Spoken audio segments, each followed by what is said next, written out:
সংস্কার করতে হবে, আইনের সংস্কার করতে হবে, আর তার ভিত্তিতে এমন নির্বাচনী ব্যবস্থা আয়োজন করতে হবে যাতে বাংলাদেশে আর কেউ মানুষের ভোটের অধিকার কেড়ে নিতে না পারে।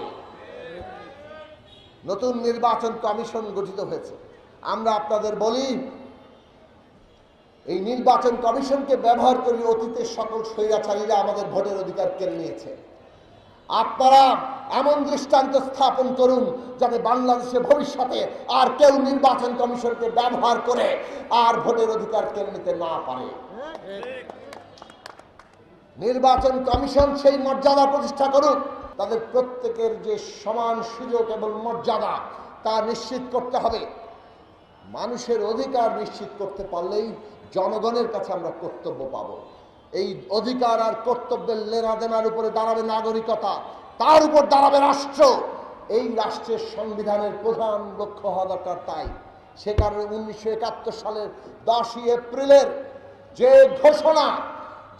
ঘোষণার ভিত্তিতে এই দেশের মানুষ যুদ্ধ করেছে, সেই 10ই এপ্রিলের ঘোষণা আর 2024 সালের বৈষম্যহীন রাষ্ট্র গড়ে তোলার ঘোষণা, এই দুই মিলে হবে আমাদের সংবিধানের রাজনৈতিক লক্ষ্য, আদর্শিক লক্ষ্য। আর আমরা এমন ক্ষমতা কাঠামো করতে চাই যেখানে সংসদ ছোট জগন্নাথ হবে না, হাততোলা এমপি। ওই 70 অনুচ্ছেদ করে সবাইকে হাততোলা এমপি বানিয়ে দিয়েছে।